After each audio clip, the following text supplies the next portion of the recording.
আসসালামু আলাইকুম।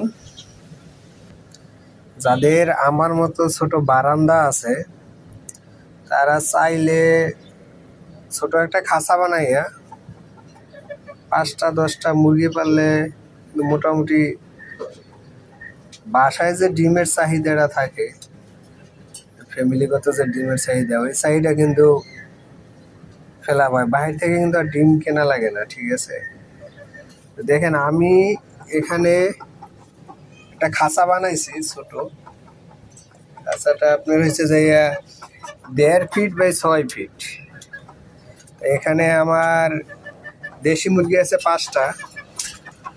আর পরে এটা দেশে থেকে আনছি, এটা দেশে গেছিল, এটা দেশে থেকে আনা হয়েছে।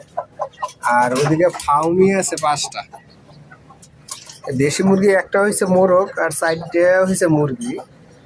সাইডে মুরগি মাসাল্লাহ, সাইডটার কোনোদিন 4টেই দিন ডিম পারে, কোনোদিন 3টা, কোনোদিন 2টা, মিস নাই, ডিম আছে আল্লাহ দিলে, ডিম পারতে আছে। আর ফাউমি মুরগি ওটা বয়স হয় নাই এখনো, ওটা মনে করেন 5 মাস হয়েছে মনে হয়। আরো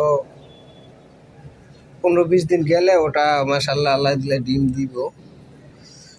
আমার মতো আপনারাও চাইলে বারান্দা, ছোটখাটো বারান্দা থাকলে ছোট একটা খাঁচা বানাই এরকম পালতে পারেন। পারলে আপনাদের অন্তত ফ্যামিলিগত ডিমের চাহিদাটা অনেক পূরণ হবে।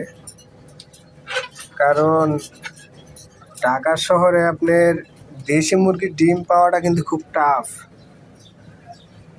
খুব টাফ না, অনেকই টাফ, বলতে গেলে অনেক টাফ। দেশি মুরগির ডিম পাওয়াটা, চোখে দেখা বা নিজের হাতে তুলে খাওয়া খুব টাফ। আমি বাজার থেকে খাবার আনি, খাবার এনে দেই। তাছাড়া ওই যে খাবারের পরে যে বাকি যে খাবারটা থাকে, যে ভাত নষ্ট হয়ে, খাবার পরে নষ্ট হয় বা কোনো ইটি, ওইগুলো দিয়ে কিন্তু বেশিরভাগ দেশি মুরগির কিন্তু ভাত খুব পছন্দ, ঠিক আছে? দেশি মুরগির খুব ভাত পছন্দ। দেখেন ভাত, দেশি ভাত খাইতে আছে মাসাল্লাহ। আর ফাউমি মুরগি মাসাল্লাহ, ফাউমি মুরগিগুলো সুন্দর, কোনো রোগ টোগ এখনো দেখিনি। একবার ঠান্ডা লাগছিল, ঠান্ডার ওষুধ করেছি, ঠিক হয়ে গেছে। এই যে আপনারা চাইলে পালতে পারেন, কিন্তু পারিবারিক ডিমের চাহিদাটা অনেক পূরণ হবে আমি আশা করি। আমার ডিম কেনা লাগতে আছে না, ডিম মাসাল্লাহ ডেলি 2টা 3টা করে খাওয়ার পরও আল্লাহর রহমতে অনেকগুলো জমছে।